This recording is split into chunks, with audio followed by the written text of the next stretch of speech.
गणनायका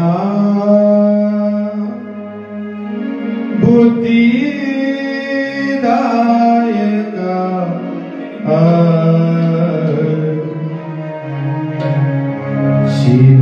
शिवनंदना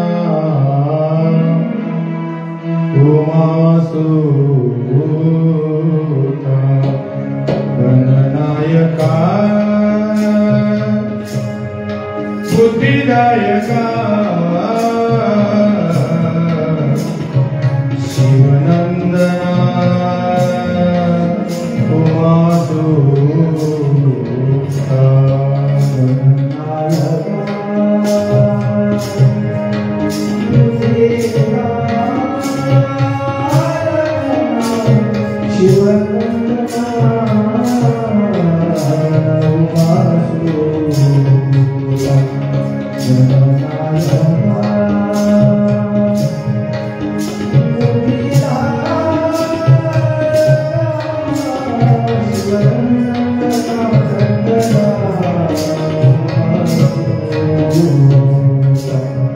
गणनायका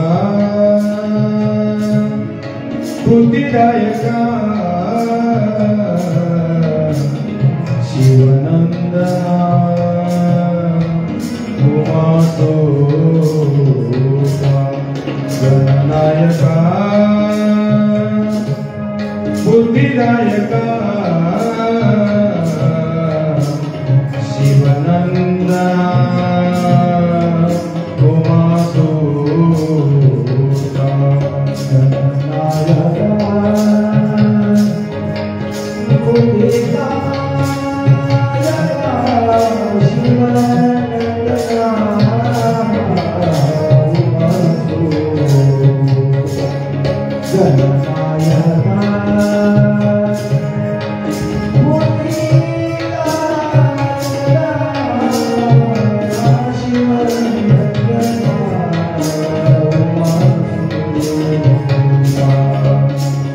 शिवनंदना उमासुता शिवनंदना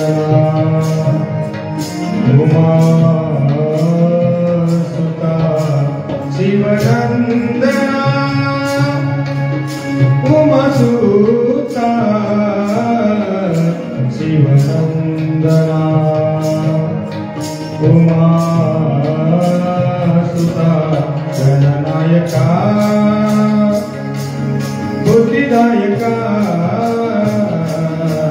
शिवनंदना उमासुता गणनायका बुद्धिदायका शिवनंदना उमासुता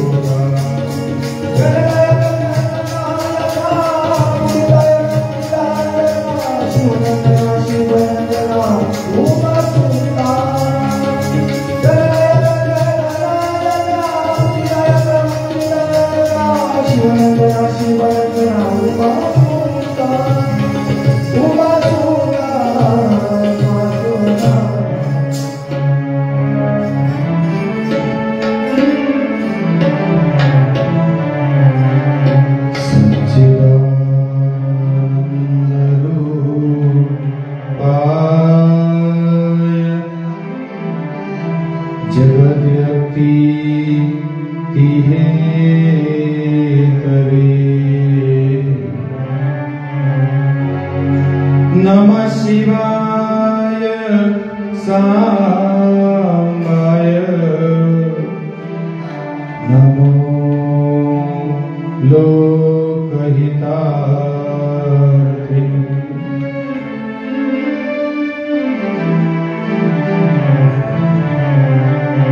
नमस्ते शारदे देवी सरस्वती मते प्रदे वसतं मम जीवाग्रे सर्वविद्या प्रदा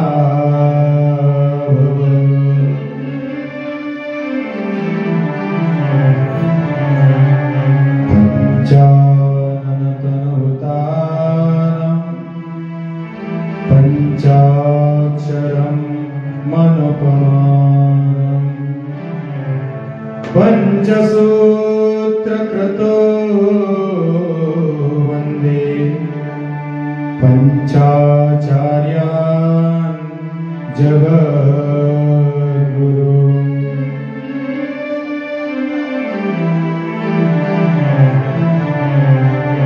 अन्नपूर्णे सदा पूर्णे शंकर प्राणवल्लभे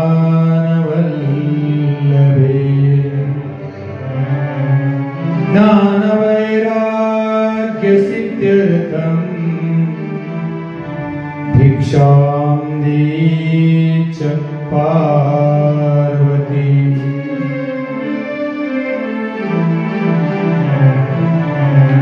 माता च पार्वती देवी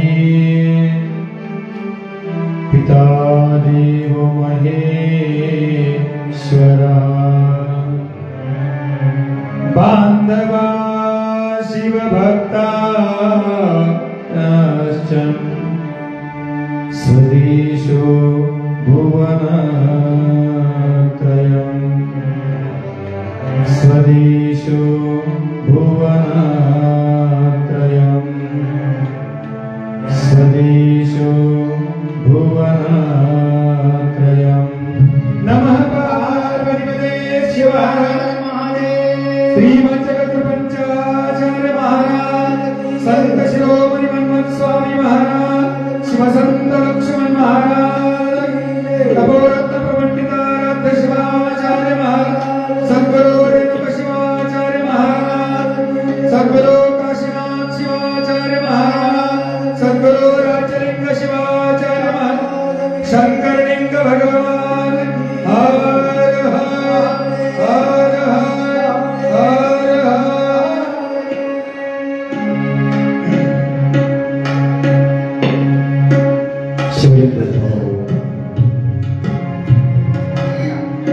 रेणुकाचार्यापासून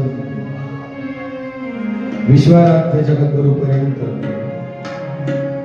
चालत आलेल्या अनादी परंपरेला अनंत वंदन करून लिंगायत सद्गुरु तपोरत्न प्रपंडिताराध्य शिवाचार्य महाराज, लिंगायत सद्गुरु रेवणसिद्ध शिवाचार्य महाराज, लिंगायत सद्गुरु डॉक्टर शिवलिंग शिवाचार्य महाराज, लिंगायत सद्गुरु राजलिंग शिवाचार्य महाराज यांच्या पवित्र पावन चरणाला साष्टांग दंडवत करून सद्गुरु चंद्रशेखर शिवाचार्य महाराज, वेदांताचार्य शिवाचार्य रत्न सद्गुरु सिद्धलिंग शिवाचार्य महाराज, सद्गुरु काशीनाथ शिवाचार्य महाराज यांच्याही पवित्र पावन चरणाला साष्टांग दंडवत करून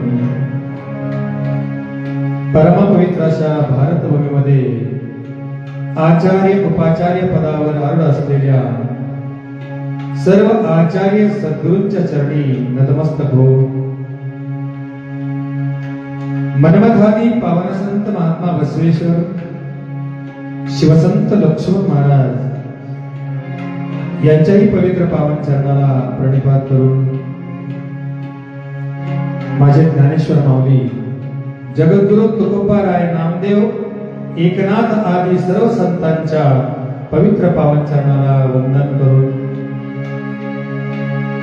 शेलू शिवक्षेत्राचा अधिष्ठान स्वरूप असलेल्या भगवान शंकरलिंगाला या ठिकाणी नमन करून शिवानुभव मंडपाच्या स्टेजवर उपस्थित असलेले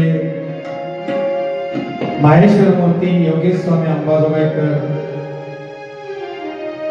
तसंच या ठिकाणी उपस्थित असलेले कैलास स्वामी थळपती, कैलास स्वामी आमचे मिटकर, तसंच कामठे, जी काही माहेश्वर मूर्ती आहे यांच्याही चरणाला नमन करून शंकरलिंग महादेवाची जुनी कमिटी आणि नवतरुण असणारी सफलतापूर्ण कार्य करणारी सर्व सदस्य मंडळ, पंचक्रोशीतून आलेले सर्व सद्भक्त आणि ग्रामस्थ, त्यामध्ये मातृवर्ग आणि बांधववर्ग, या सर्वांच्या हृदयामधील चित्शक्तीला अभिवादन करून आजच्या या प्रथम पुष्प सेवेला आपण सुरुवात करूया.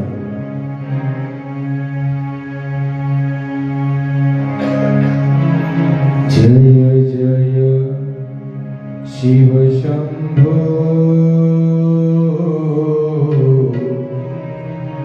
जय जय शिव शंभो, जय जय शिव शंभो, जय जय शिव शंभो,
अखंड शिवनाम सप्ताह आणि शिवकथा ज्ञानयज्ञ सोहळा, तसंच आजचा हा असणारा रविवार उगवत्या सूर्याचा दिवस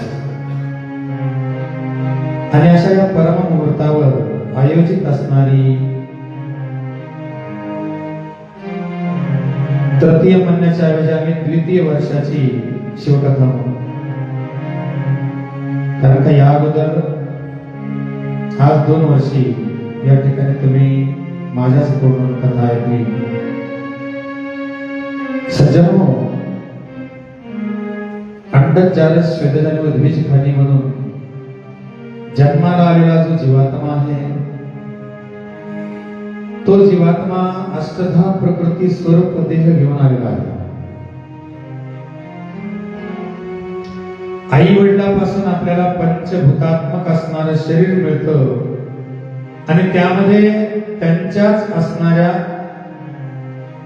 आणि अनुवंशिकतेनं त्यामध्ये राजस तामस आणि सात्विक हे त्रिगुण मिश्रित झालेले असतात आणि म्हणून त्याला अष्टधा प्रकृती म्हटलं जातं. आणि अशा या अष्टधा प्रकृती स्वरूपामध्ये आणि जशी व्यक्ती तशी प्रकृती मानलेली, जेवढ्या व्यक्ती आहेत तेवढ्या प्रकृती मानल्या गेल्या. आणि या तीन गुणामध्ये राजस तामस आणि सात्विक याच्यामध्ये परत 9 भाग केले गेले. राजस गुण जो आहे त्याच्यामध्ये तामस आणि सात्विक आहे. जो तामस आहे त्याच्यामध्ये राजस आणि सत्वगुण आहे आणि जो सत्वगुण आहे त्याच्यामध्ये राजस आणि तामस आहे. प्रत्येकाचा वेगवेगळा टप्पा केल्याच्या नंतर 9 प्रकार त्या राजस गुणामध्ये राजस तामस आणि सात्विकामध्ये उत्पन्न होतात. आणि त्यामध्ये कमी अधिकपणा आणि प्रत्येक प्रकृतीमध्ये जाणवतो, म्हणजे व्यक्तिमत्वामध्ये जाणवतो. आणि असा हा येणारा जीवात्मा मग कोणामध्ये सात्विक गुण जास्त आहे तर कोणामध्ये राजस गुण जास्त आहे, कोणामध्ये तामस गुण जास्त आहे. भोगी वर्ते तो राजस अहंकार,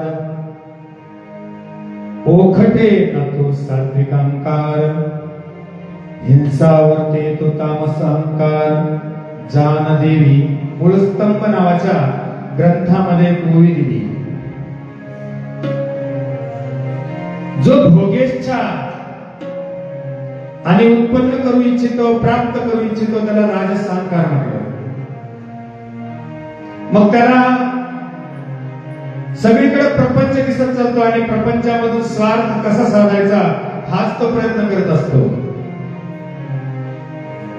मग तो परमार्थ असो, राजकारण असो, समाजकारण असो,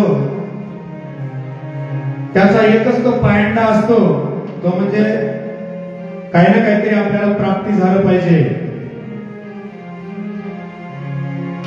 दुसरा असतो तो सात्विक अहंकार असतो. मग त्या ठिकाणी नम्रता, शीलता, दयाळुता, निरहंकारता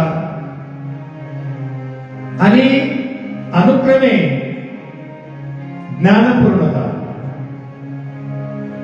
ज्यावेळेस मनुष्याला प्राप्त होते त्यावेळेस तो माणूस त्या ठिकाणी नम्र स्वभावाने राहतो.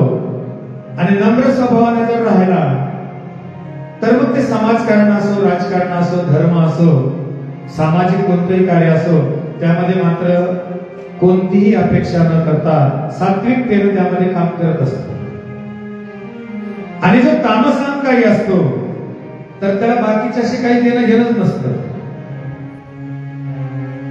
ना सात्विकपणा अंगामध्ये असतो, ना लोभ असतो.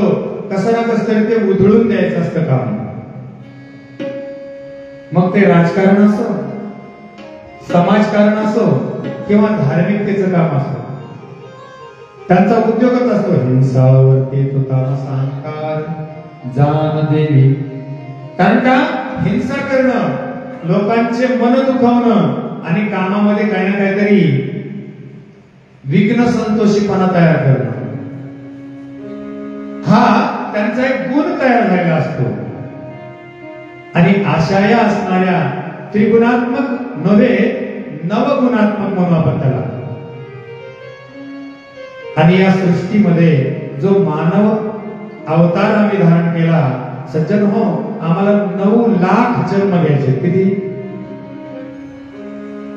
16 लक्ष जन्म देवाचे, 9 लाख मानवाचे, 10 लक्ष जन्म विहक म्हणजे उडणारे, 10 लक्ष जन्म सरपटणारे, 11 लक्ष जन्म पाण्यातले जलज, परत 10 लक्ष सस्तन प्राणी दूध निघत ज्यांच्यापासून, आणि 18 लक्ष जन्म आम्हाला बीजभार वनस्पतीचे घ्यायचे.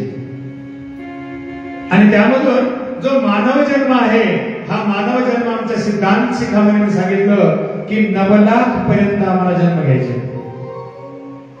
आणि अशा 9,00,000 जन्मामधून आम्हाला जो मिळालेला जन्म आहे हा अखेरचा आहे. कारण का परत आम्ही दुसऱ्या कोण्या जन्मात जर गेलो तर तुम्हाला आम्ही ओळखणार नाही आणि तुम्ही आम्हाला ओळखणार नाही. कारण का ती स्मृती राहणार नाही, ती आठवण राहणार नाही, तेवढी स्मरणशक्ती आमच्यामध्ये बांधल्या जाणार नाही. आणि म्हणून जो काही मानव धर्म मिळाला, मनुष्य जन्म मिळाला, त्या मनुष्य जन्माची जी धर्माची रीत आहे ती पालन करणं प्रत्येक धर्म संप्रदायाला अगत्याचं आहे. आता तुम्ही म्हणता की अरे धर्म कशाला म्हणावा? धर्म धारयते इति धर्म. आमच्या ऋग्वेदामध्ये धर्माची व्याख्या केली गेली की ज्याला धारण केलं जातं, ज्याचे नियम पाळले जातात, ज्यांचा रीतिरिवाज आहे, जो रीतिरिवाज आहे आणि त्या रीतिरिवाजावर आम्ही पाऊल ठेवून आमचं क्रमण करतोय, मग त्यामध्ये असणारे आणि प्रकार बरेच आहेत. अहिंसा, सत्य, अस्तेय, ब्रह्मचर्य, दया, क्षमा, जप, ज्ञान, तप, ध्यान आणि 10 अंग सांगितले धर्माचे. आणि अशा असणाऱ्या धर्मामधून आम्हाला आमच्या जीवाचं शिवत्व करण्यासाठी आम्ही जन्माला आलो. सज्जन हो, प्रत्येक मनुष्य असणारा जन्माला येतो आणि जन्माला आल्याच्या नंतर प्रत्येकाचं गंतव्यस्थान आणि ध्येयस्थान जे आहे ते म्हणजे शिव आहे. ब्रह्मपुरीवरून आलेला जीवात्मा या मायापुरीमध्ये आणि मोहपाशामध्ये घोटाळत बसला. आणि असा हा घोटाळणारा जीवात्मा मात्र पुढक्रमण करणारे ते म्हणजे गंतव्य स्थानाकडे म्हणजे शिवाकडे. जीवाचं शिवत्व होणार आहे. आणि जर जीवाचं शिवत्व जर करायचं असेल, कारण का प्रपंच हा होत राहतो, प्रपंच करण्याची जरूरत पडत नाही महाराज, तो होत राहतो. फक्त परमार्थ करण्याची जरूरत पडते. आणि दोन्ही अंग या जीवनामध्ये महत्वाचे महाराज. प्रपंच परमार्थ असे एक अंग करुणिया सांग पूर्ण व्हावे.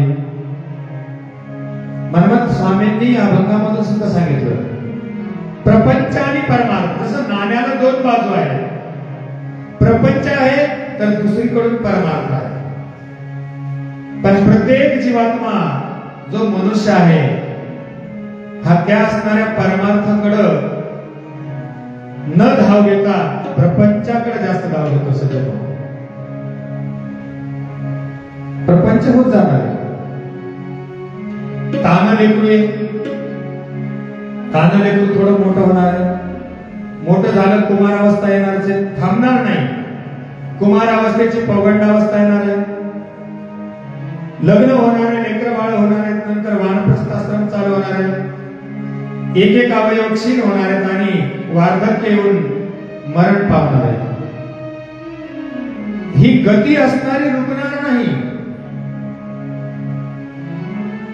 फक्त रुकणारे तो परमार्थ, ज्याचा परमार्थ आहे माझा जीवनात. आणि असा हा जो परमार्थ आहे तो हा गाठण्यासाठी प्रत्येक जीवात्मा जन्माला आला. मग कोणाही धर्मपंथाचा असू द्या, तो हिंदू असो, लिंगायत वीरशैव असो, ख्रिश्चन असो, बौद्ध असो, जैन असो, शीख असो, ईसाई असो, प्रत्येक धर्मपंथामध्ये आणि त्याला गंतव्य स्थान दिलं ते देवरूपाचं. आणि असं देवत्व होण्यासाठी, शिवत्व होण्यासाठी हा आलेला जीवात्मा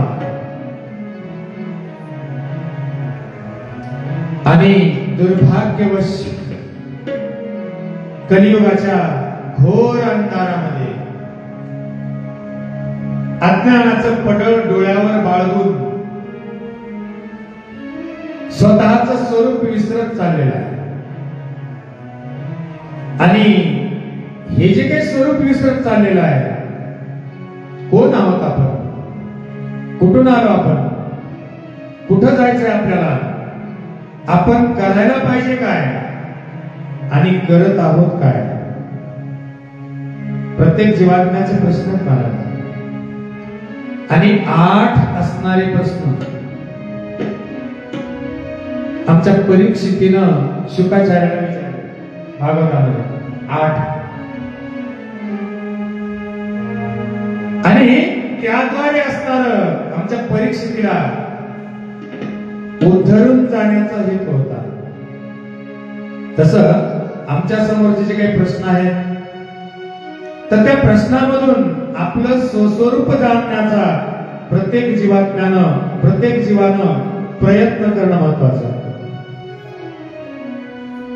आणि आपण कोण आहोत, मानवी जन्म आहे. बाकीच्या जन्मामध्ये जर आपण गेलो तर आपल्याला वाचा आणि बुद्धी कमी मिळेल. जे अंडज, स्वेदज, उद्भिज खाणी यांच्यामध्ये जर आम्ही जन्माला आलो तर आम्हाला वाचा कमी राहील आणि बुद्धी कमी राहील. पण मानवाचा जन्म हाची महालाभ, उपाय सुलभ सापडला. एवढ्या सर्व जन्मामध्ये 84 लक्ष असणाऱ्या जन्मामध्ये एक मानव अवतार आहे.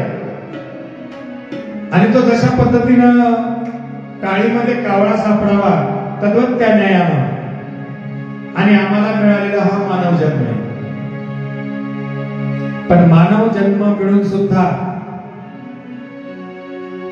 आमचं स्वतःचा धर्म आणि स्वतःचा पंथ, स्वतःचं स्वरूप आणि प्रत्येक जीवात्मा विसरत चालला महाराज.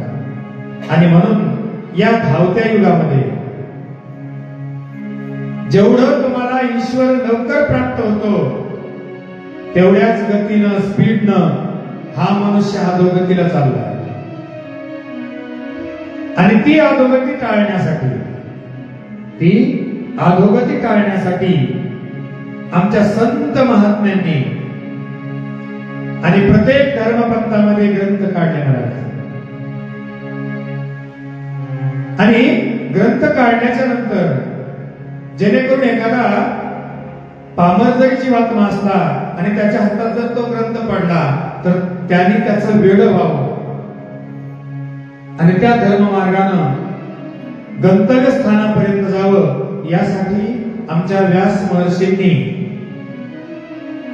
आणि पुराणाची रचना केली. मूळतः जे काही वेद निघाले हे भगवान शिवाच्या मुखापासूनच निघाले आणि शिवाच्या मुखापासूनच उत्पन्न झालेले वेद आमच्या ब्रह्मयाला समर्पित केले आणि पुढे ब्रह्मयाने त्याचा विस्तार केला. परत व्यासाने त्याचे पुराण, शास्त्र, उपपुराण, काव्य आणि निर्माण केले.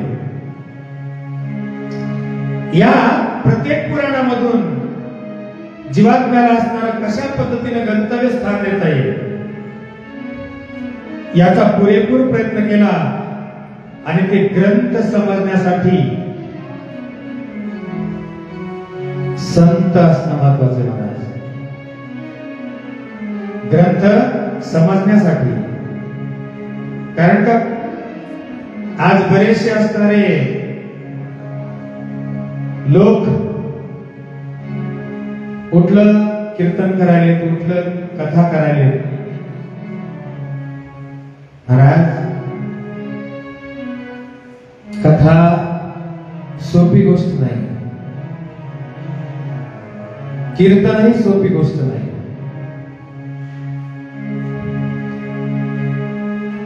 त्याला असणार श्रवण, मनन आणि निधिध्यासन या तिन्हीची त्रिपुटी करून या शरीराचं असणारं पाणी करावं लागतं त्यावेळेस प्राप्त होतं. युट्यूब चॅनलवर ह्याचं ऐकायचं त्याचं ऐकायचं, इकडच्या गोष्टी तिकडच्या गोष्टी सांगायच्या आणि निघून जायचं. आणि त्याचा मूलतः परिणाम असा व्हायला लागला की सगळ्या लोकांना ऑर्केस्ट्रा आवडायला. ऑर्केस्ट्रा सज्जनो, ऑर्केस्ट्राची असणारी पूर्वन जग करायला लागलं. तुम्हाला घरी बसलं की ऑर्केस्ट्रा पाहायला भेटतो. चला हवा येऊ द्या. आणि बरेचसे चॅनल आहेत महाराज ऑर्केस्ट्राचे. पण याचा असणार बाजारीकरण केलं गेलं. बाजारीकरण. मग तो माझा वैष्णव संप्रदाय असो की शैव संप्रदाय असो, ही जागा जी आहे ती शांती रस, करुण रस, बिभत्स रस नव्हे तर या ठिकाणी आणि वीर रस या नवसंगारिक रसाची असणारी आणि ठेवण या ठिकाणी झाली पाहिजे महाराज. नुसता बिभत्सपणा कामाचा नाही, तर त्या बिभत्सपणामधून आणि दुर्गतीचा मार्ग खुलला जातो. ज्या ठिकाणी संकीर्तन आहे आणि संकीर्तनाच्या असणाऱ्या व्यासपीठावर जो महात्मा उभा राहिला, त्याच्या तोंडून असणारे अपशब्द निघता कामा नये. त्याच्या तोंडून एकच निघावं की जे मुमुक्षु आहेत, जे जिज्ञासू आहेत, जे पामर आहेत, यांना सुद्धा पैल तीराला जाण्याचा मार्ग मिळावा. आणि याच्यासाठी असणारं संकीर्तन आणि संस्कार शिबिर महाराज. मग ते कोणतेही असो, वैष्णव संप्रदायाचे असो किंवा शैव संप्रदायाचे असो, पण अशी काही भावना निर्माण झाली या कलियुगामध्ये की बस कथा म्हणलं की तिथं असणार नाचायला मिळणार, ऑर्केस्ट्रा टाईप गाणे होणार, तेही आम्ही तुम्हाला पुरवू, तेही आम्ही पुरवू. पण आमची पद्धती वेगळी आणि ऑर्केस्ट्राची पद्धती वेगळी राहते. जेणेकरून मृदंग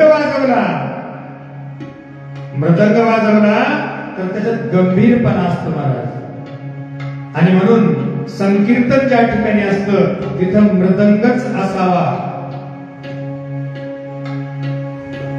तिथे एक वजन आहे. जिथं कथा आहे, जिथं सुगम भजन आहे, तिथं मात्र कोमलता पाहिजे तबल्याची. आणि ज्यांना मादकता पाहिजे, मादकता, त्याने ढोलकी वाजवली. ढोलकी वाजवली काय होतं? अंगामध्ये मादकता निर्माण होते. मृदंग वाजवला, गंभीरता तयार होते, शांती रस तयार होतो, वीर रस तयार होतो. आणि तबला वाजवला गेला तर त्या ठिकाणी कोमलता आणि मृदुता आहे. जसं सात्विकता आमच्या मृदंगाची, आमच्या तबल्याची राजसता आहे, प्राप्त करून घेणं. मग ते क्लासिकल असो किंवा मिश्र संगीत असो. आणि जी ढोलकी आहे त्याच्यामध्ये तामसपणा आहे. त्याच्यामुळं कोणतं वाद्य कुठं वापरावं याचंही असणारं भान आमच्या संस्कार शिबिरातील असणाऱ्या सदस्यांनी ठेवणं महत्वाचं. मग ते सगळे धर्मपंथ आहे. मग याच्यामुळं काय होतं की ज्या ठिकाणी असणारा तबला किंवा मृदंग असतो त्या ठिकाणचं असणार एक सुश्राव्यता आणि त्यामधून तुम्हाला ज्ञानच प्राप्ती होत राहणार. पण जिथं तामस आणि आमच्या ढोलकीचा आवाज आहे तिथं असणारे कामुकता निर्माण होणार. कामुकता कारण का मादकपणा त्या ढोलकीमध्ये असतो आणि म्हणून लावण्या म्हटल्या जातात. आणि लावण्या म्हणलं की अंगस्फुरण तयार होतं, रोमांच फुलतात, श्वासगती वाढते आणि कामविकाराला चालना मिळते. आणि म्हणून जे काही संस्कार शिबिर आहेत त्या संस्कार शिबिरामधून त्याची विभागणी केल्या गेली की मृदंग हा कीर्तनात असावा, भजनातही असावा आणि तबला जो काही आहे तर हा शास्त्रीय गायन, सुगम गायन आणि कथा याद्वारे मिळणारं जे ज्ञान आहे तर तो माणूस आतुरतेनं ग्रहण करत राहतो. आणि ढोलकी जर वाजली तर त्या ज्ञानाकडे घेण्याकडे किंमत नसते महाराज. शरीर असणारं रोमांचित होऊन कामक बनलेलं असतं. आणि म्हणून हा जो जीवात्मा आहे या संस्कार शिबिराद्वारे आणि दुर्गतीला जाण्याचे प्रकार जास्त चालू झाले. आणि म्हणून या दुर्गतीला जाणाऱ्या जीवाला आणि जाग्यावर आणण्यासाठी संतांनी 3 पद्धतीने सांगितलं की बाबा रे, नित्य प्रलय, नैमित्तिक प्रलय आणि माया प्रलय, 3 प्रकारच्या अज्ञानपणाची झोप आणि समाजाला लागत चालली. आणि अशा या झोपीमधून जागा करण्यासाठी संत महात्मे पुढे आले आणि संत महात्म्यांनी सत्संग करावा म्हणून सांगितलं. सत्संग की गंगा में जो नित्य नहाते हैं, सत्संग की गंगा में जो नित्य नहाते हैं, सत्संग की गंगा में जो नित्य नहाते हैं, सत्संग की गंगा में जो नित्य नहाते हैं, सत्संग की गंगा में जो नित्य नहाते हैं, सत्संग की गंगा में जो नित्य नहाते हैं, सत्संग की गंगा में जो नित्य नहाते हैं, सत्संग की गंगा में जो नित्य नहाते हैं,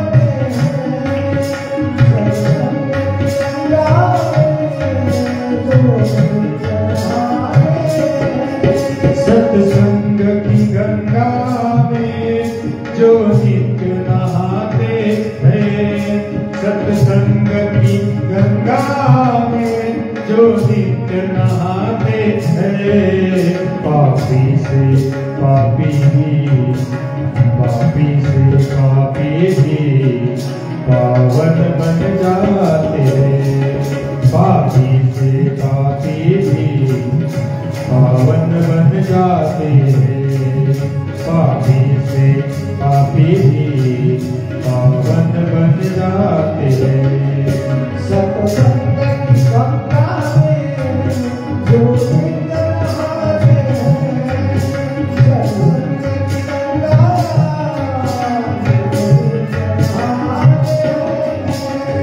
ऋषियों और मुनियों ने ये बात बताई है,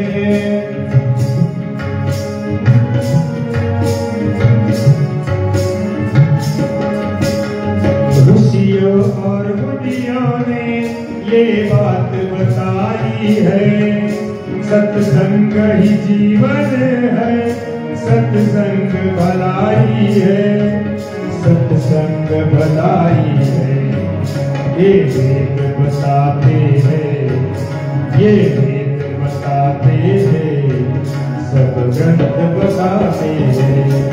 पापी से पापी भी पावन बन जाते हैं, पापी से पापी भी पावन बन जाते हैं।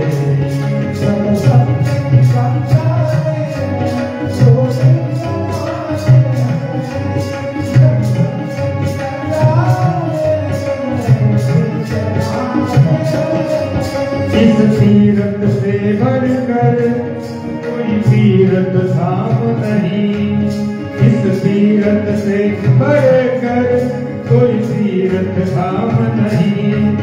और दुखों क्लेशों का सत्संग में नाम नहीं, सत्संग में नाम नहीं।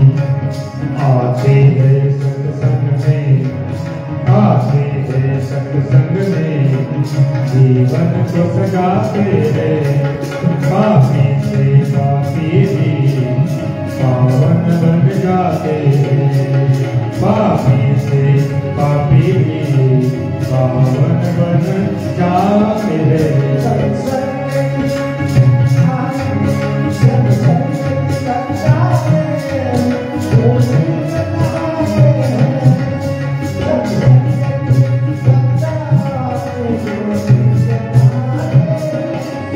पापी से पापी भी पावन बन जाते हैं, पापी से पापी भी पावन बन जाते हैं।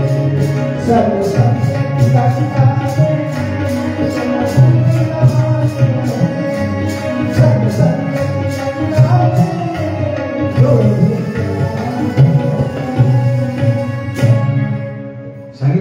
इस तीरथ से बढ़कर कोई तीरथ धाम नहीं, और दुखों क्लेशों का सत्संग में नाम नहीं, सत्संग में नाम नहीं। आते हैं सत्संग में, जीवन को सजाते हैं। पापी से पापी भी पावन बन जाते हैं। सांगितलं की कितीही पापी असू द्या, दुराचारी असू द्या, आणि या सत्संगात आल्याच्या नंतर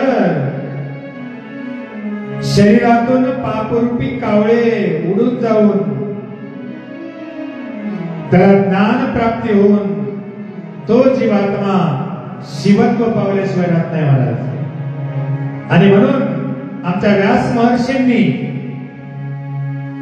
आमच्या संतांनी जे काही व्यास महर्षींनी लिहून ठेवलं ते तुम्हाला सांगायला सुरुवात केली, कारण का कोणीही सांगू शकत नाही महाराज,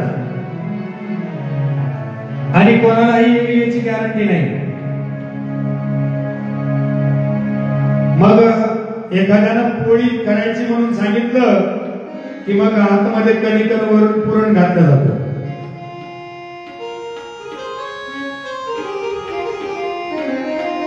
कारण का प्रत्येकाला साध्य होत नाही। जे शब्द लिहिलेले असतात त्या शब्दामध्ये सुद्धा फार मोठं तारतम्य असतं मला, आणि म्हणून त्याच्यातला गर्भित अर्थ आम्हाला समजण्यासाठी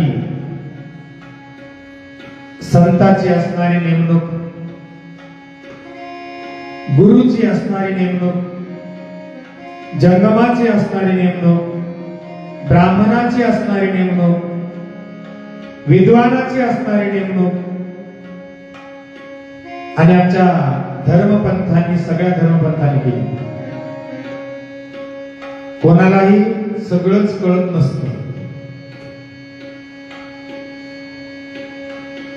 काय झालं,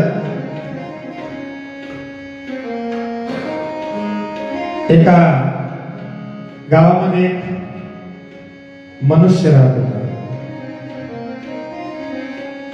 गर्भ श्रीमंत होता, अब्जावधीची असणारी प्रॉपर्टी त्याची होती। आणि अशी अब्जावधीची प्रॉपर्टी असताना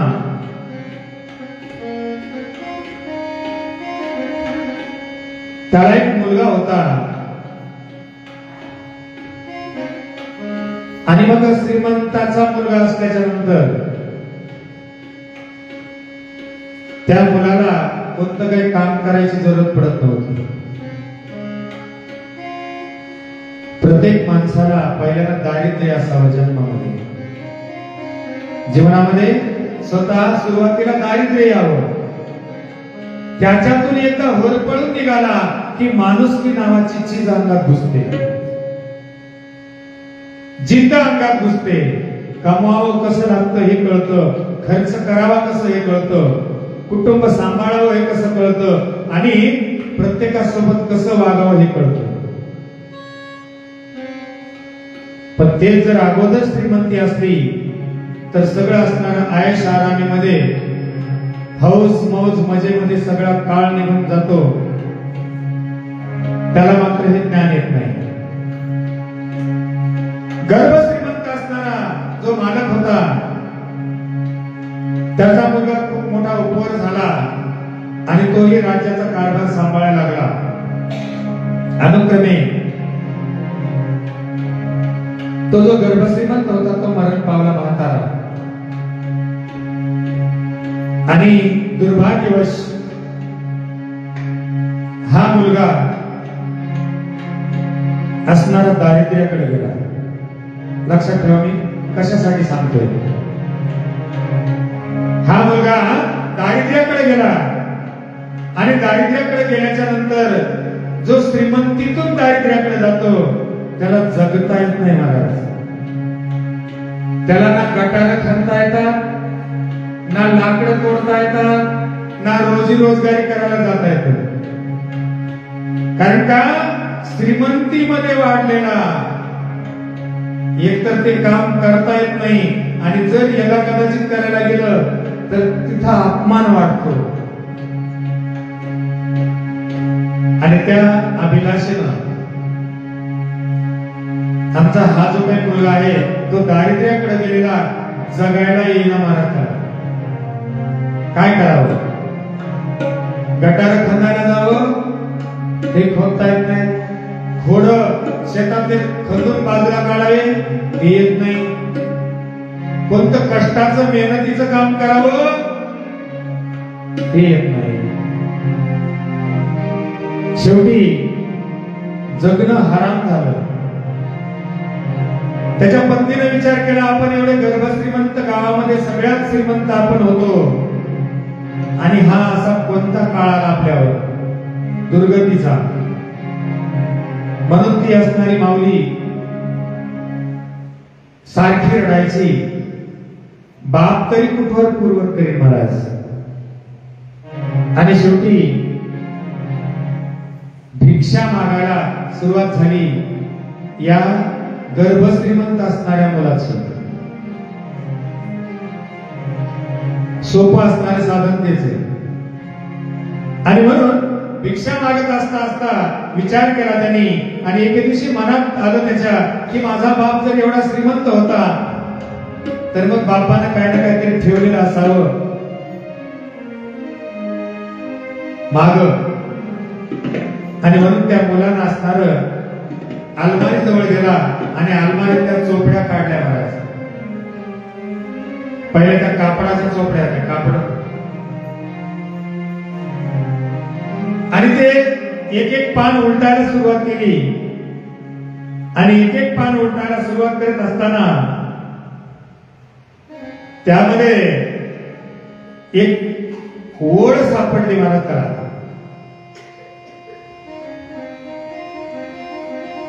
माघ कृष्ण पक्ष चतुर्दशी,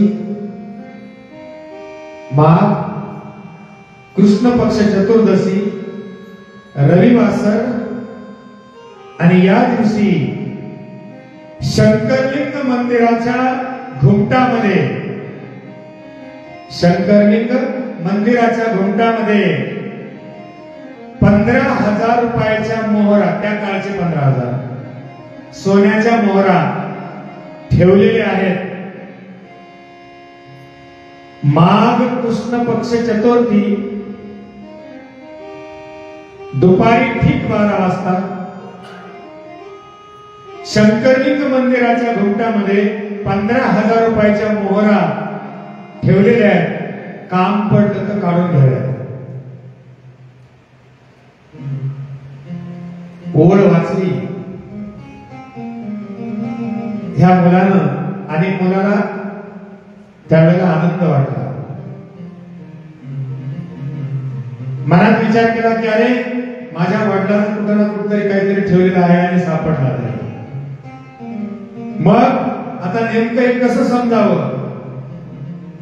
हे जी ओळ लिहिली माघ कृष्ण पक्ष चतुर्थी दुपारी 2 प्रहरी ठीक 12 वाजता शंकरलिंग मंदिराच्या घुमटामध्ये 15,000 रुपयाच्या मोहरा ठेवल्या आणि काम पडलं तर काढून घ्यायला. ह्या मुलानं असणारी ती चोपडी घेतली. आता नेमकं घुमट म्हणायचं कशाला. म्हणून 1-2 जणांकडे गेला आणि त्यांनी सांगितलं बाबा रे म्हणले हे वाचा म्हणले मला काही कळायला तयार नाही आणि हे मला समजून सांगा काय आहे. त्यावेळेस म्हणले अरे वेडास म्हणले तू हे समजायला तयार नाही काय तुला.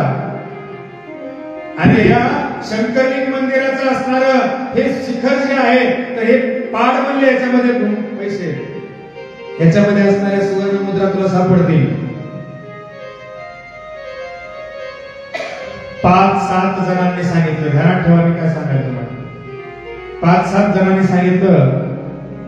मुलाने ठीक आहे म्हटलं काय हरकत नाही आला आणि शिखर जे आहे तर ते शिखर पाडलं महाराज. त्यात काय निघालं विटा चुना आणि सिमेंट नुसतं.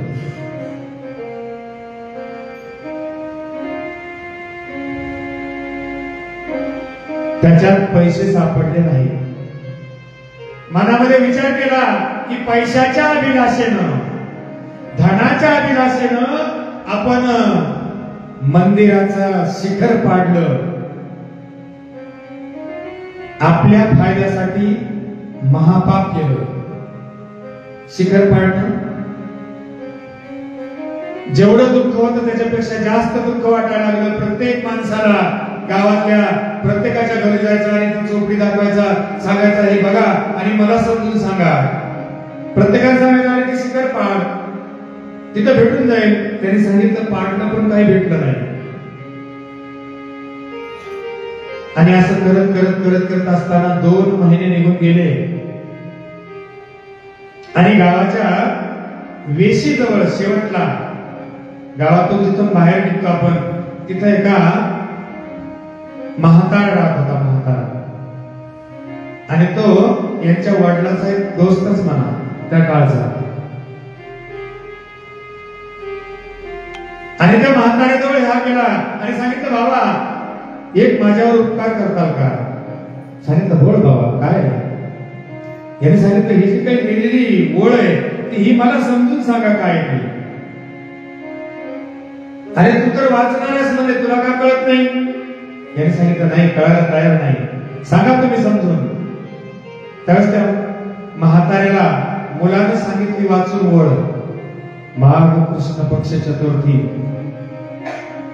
दुपारी 2 प्रहरी 12 वाजता शंकरलिंग मंदिराच्या घुमटामध्ये 15,000 रुपयाच्या मोहरा ठेवल्यात. काम पडलं तर काढून घ्या. त्याने सांगितलं बाबा रे ह्या आहेत ना मग तुझ्या वडिलांना ठेवलेले आहेत भेटून जातील. याने सांगितलं नाही बाबा मिळाल्या नाही. हा म्हणला तू काय केलंस. त्या मुलानं सांगितलं मला 8-10 जणांनी सांगितलं की ते शिखर पाड आणि ते शिखर मी पाडलं आणि मला काही मोहरा भेटल्या नाही. म्हणले तू वेडा आहेस. तू असं कर अजून 2 महिन्याच्या नंतर महाशिवरात्रीचा महिना येईल आणि त्यामध्ये माघ कृष्ण पक्ष चतुर्थी येईल आणि त्या चतुर्थीला तू माझ्याकडे ये. त्याच्या अगोदर ज्या शंकरलिंग मंदिराचा असणारं जे शिखर तो पाडलंस त्याच्यात एक किंचितही बदल न होता पुन्हा बांधून टाक पहिल्यासारखं बांध आणि माघ कृष्ण चतुर्थीच्या दिवशी माझ्याकडे ये. तुला मोहरा भेटून जातील. आणि मग त्यावेळेला म्हाताऱ्याने सांगितलं, हा रडायला लागला. सांगितलं, बाबा माझा बाप गर्भश्रीमंत होता पण आज 18 पिशवेच्या पुढे दारिद्र्य माझं निर्माण झालेले. आज 10 रुपये खर्चू शकत नाही मी. तर तुम्ही म्हणताय एक किंचितही बदल न होता शिखर बांध. त्याने सांगितलं, काही चिंता करू नको, मी पैसे देतो. आणि मग त्या म्हाताऱ्यानं पैसे दिले आणि गवंड्याच्या हातून मिस्त्रीच्या हातून पहिल्यासारखं असणारं शिखर बांधलं महाराज. आणि पहिल्यासारखं शिखर बांधल्याच्या नंतर 2 महिन्यामध्ये शिखराची बांधणी पूर्ण केली. आणि हा मुलगा माघ कृष्ण पक्ष चतुर्थीच्या दिवशी सकाळी त्या म्हातारीच्या घरी गेला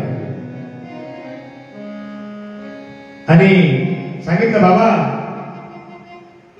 मंदिराचं असणारं शिखर बांधलं. ठीक आहे म्हणले, काय हरकत नाही, बस थोडं. 11 वाजले, 11:30 वाजले, 11:45 वाजले. आणि मग म्हाताऱ्याने सांगितलं, आता चल. थेट म्हातारा असणारा शंकरलिंग मंदिरामध्ये आला आणि मंदिरामध्ये असणारे दोघांनी दर्शन घेतलं शंकरलिंग भगवंताचं आणि प्रदक्षिणा मारायला सुरुवात केली. आणि प्रदक्षिणा मारत असताना सांगितलं, बाळ किती वाजले? याने सांगितलं, 11 वाजून 59 मिनिट झाले. अजून 12 नाही वाजले ना? म्हणजे नाही, थांब म्हणले आता थोडं.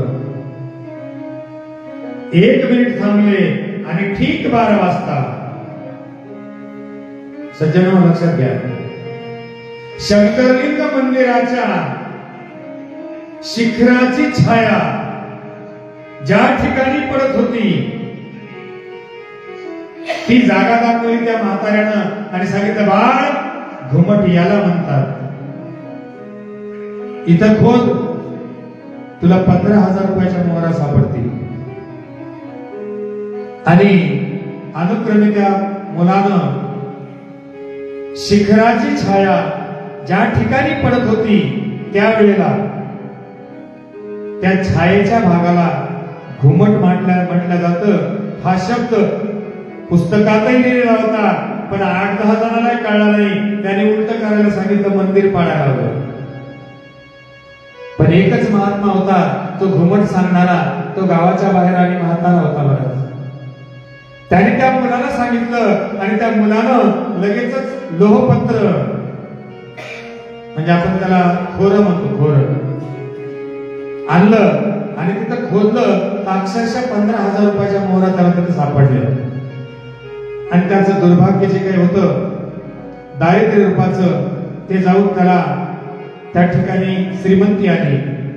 सांगायचं तात्पर्य सज्जन हो की ज्या काही ग्रंथामधल्या ओळी दिल्या, श्लोक दिले, शब्द दिले, हे प्रत्येकाला समजतील असं नाही. आणि म्हणून प्रत्येक धर्मशास्त्रात गुरुला अनन्यसाधारण महत्व आहे. गुरुला अनन्यसाधारण महत्व आहे. शाळेतही गेलो आम्ही, काय जरूरत आहे शाळेत जायची? 5वीला म्हणलं की 5वीचे पुस्तकं आणायचे, घरीच वाचायचे, परीक्षा द्यायची. शिक्षक लोक लागलेच नसते ना शाळेमध्ये.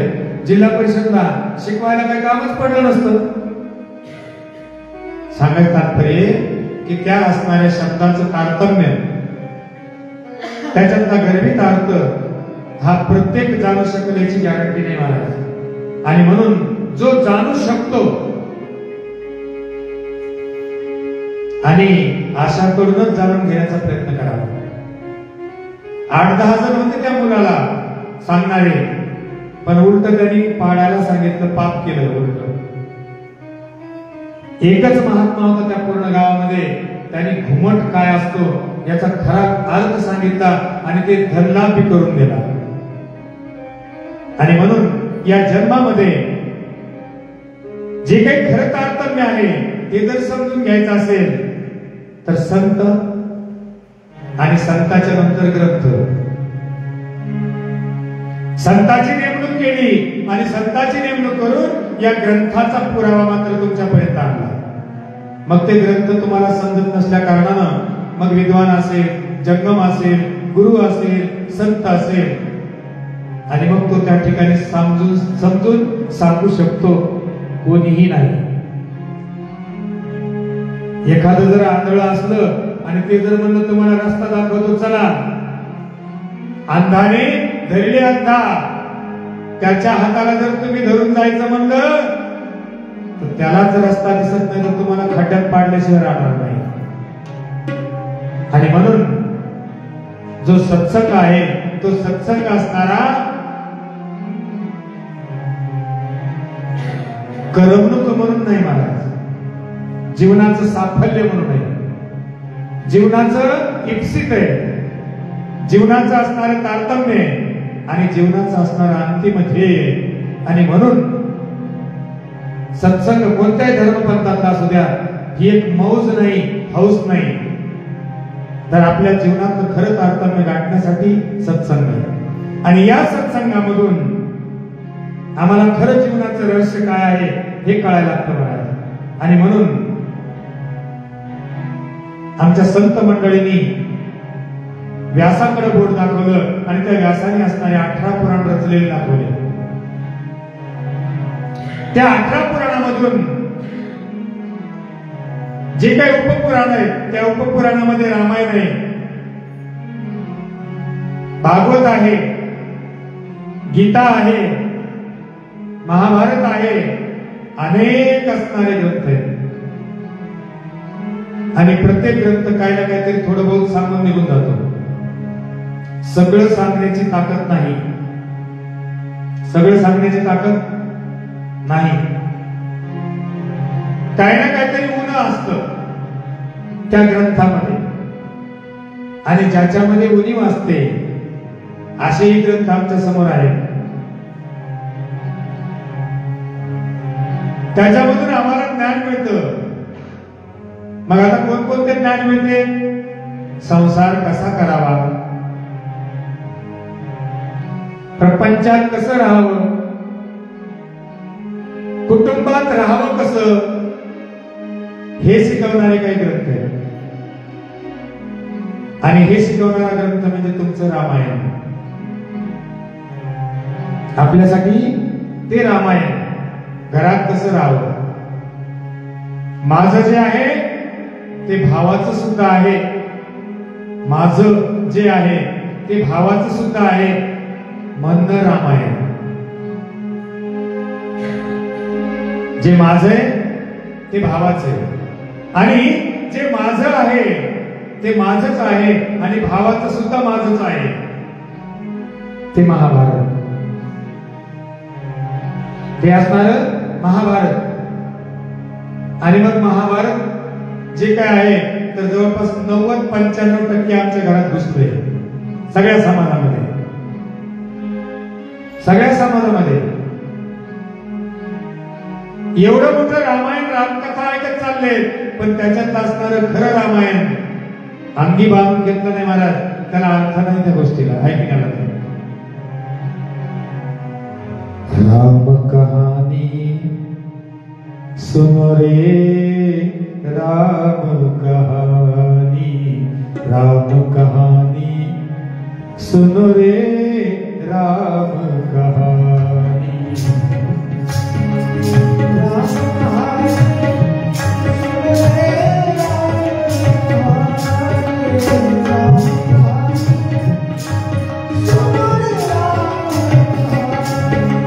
राम कहानी सुनो रे राम कहानी, राम कहानी सुनो रे राम कहानी, राम कहानी सुनो रे राम कहानी,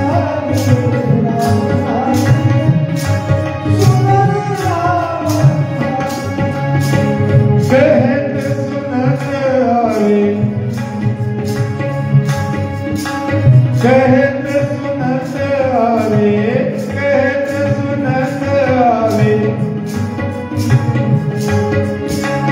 कहत सुनत आवे, आँखियों में पानी, राम कहानी सुनो रे राम कहानी, राम कहानी सुनो रे राम कहानी, राम कहानी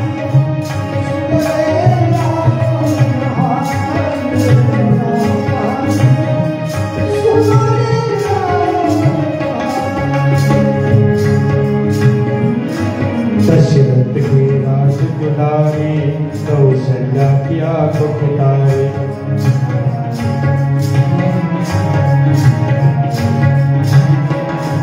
दशरथ के राज दुलारे, कौशल्या की आंखों के तारे, वे सूर्य वंश के सूरज, वो रघुकुल के उजियारे, राजीव नयन ओ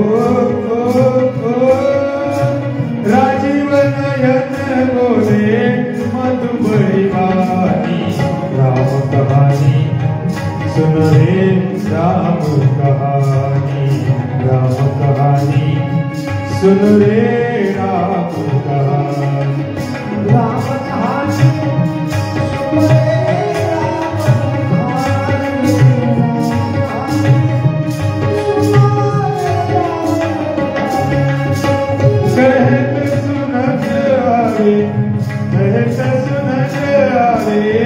आँखियों में पानी, राम कहानी सुनो रे राम कहानी, राम कहानी सुनो रे राम कहानी, राम कहानी सुनो रे राम कहानी, राम कहानी सुनो रे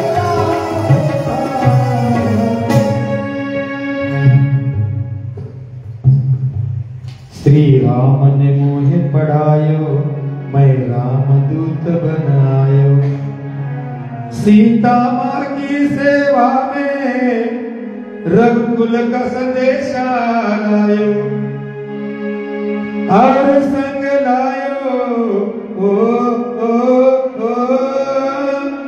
और संग लायो प्रभु मुद्रिका निशानी, राम कहानी सुनो रे राम कहानी। आणि म्हणून ज्या ठिकाणी आमचं हृदय असणारं करुणा आर्द्र होतं,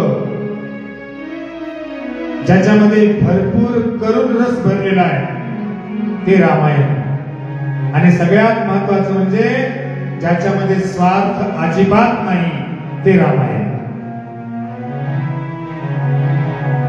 आमच्या भरताचं पहा, राज्य घेतलं नाही महाराज, मोठ्या भावाचा अधिकार आहे म्हणून त्याच्या खडावा नंदीग्राम गावामध्ये आणि पूजन केलं त्या माझ्या भरतानं, पण राज्यावर बसला नाही. भरत राज्य हे रामाचं आहे म्हणून लक्ष्मण सोबत गेला महाराज, पण राज्य घेतलं नाही. त्याला रामायण म्हणावं. आणि महाभारत तर तुम्हाला माहितीच आहे.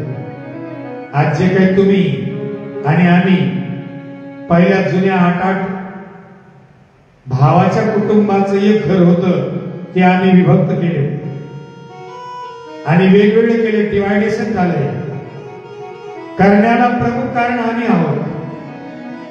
जो आनंदाचा सुखाचा सोहळा आहे, ज्या ठिकाणी संपत्ती नांदणारी होती, त्या संपत्तीला अलक्ष्मी करण्याचं कारण अनिभंग महाराज. आणि जे मोठमोठाले कुटुंब होते ते फोडण्याचं काम आम्ही केलं. बाहेर गावात आली, पतीला हातात घेतलं, बाजूला काढलं, दुसरं घर स्थापन केलं, डिवायडेशन झालं. आणि मग असे जे लोक आहेत फक्त खाऊन पिऊनच टंचाल. पहिली म्हण होती 4 जण जर भाऊ एकत्र राहिले तर 4 जणांच्या 4 काड्या जर एकत्र आल्या आणि मोडायला जर गेलं तर मोडत नाही म्हणून सांगत होते.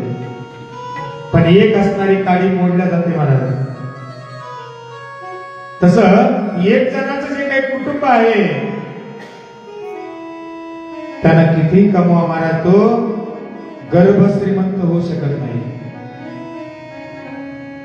आणि ते जर 2 भाऊ एकत्र असले तर एकाचं खायला आणि एकाचं मागं पडलं.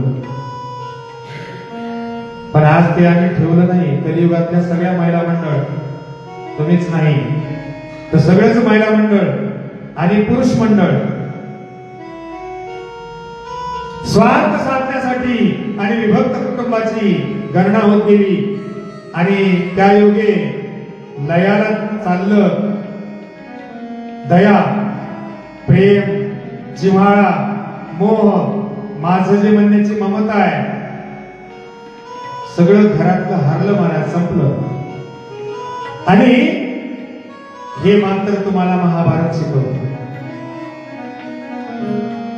रामायण जरी ऐकलं तर रामायणामध्ये काही ना काहीतरी संशय आहे महाराज, काही ना काहीतरी उणीव सोडली म्हणून सांगितलं ग्रंथामध्ये. रामायणामध्ये काय सोडलं? निर्दोष असणाऱ्या वालीला आमच्या रामानं मारलं महाराज. ज्यावेळेस वाली मरत होता त्यावेळेस त्यांनी सांगितलं, रामा एकच सांग, प्रभू मी तुझा काय गुन्हा केला होता, का मारलंस मला? एवढा विद्वान असणारा, पुरुषोत्तम असणारा प्रभू राम कशासाठी अवतार झाला होता? परित्राणाय साधूनां विनाशाय च दुष्कृतां धर्म संस्थापनार्थाय शांभवामि युगे युगे. जे परस्त्रीला आणि साधू संताला, गाईला, ब्राह्मणाला त्रास देणारे आहेत अशा दुष्टांचा निपात करण्यासाठी, पापी लोकांना संपवण्यासाठी प्रभू रामचंद्राचा अवतार आहे. निर्दोष असणाऱ्या वालीला मारण्यासाठी नाही. आणि म्हणून ज्या वेळेला वालीला मारलं त्यावेळेस वालीला विचारलं, रामा मी निर्दोष होतो, मी काय तुझं पाप केलं होतं, तू का मारलंस? आणि याचा सूड मी उगवल्याशिवाय राहणार नाही रामा. आणि म्हणून त्या वालीनं प्राण सोडला आणि पुढच्या जन्मामध्ये कृष्ण अवतार वालीनं संपविला. कृष्णाला कोणी मारलं? वालीनं मारलं. पहिल्या जन्मी 7व्या अवतारातला वाली, 8व्या अवतारात कृष्ण जो झाला तर त्यावेळेला कोळ्याचा मुलगा बनला, कोळ्याचा मुलगा वाली. आणि धनुष्याला बाण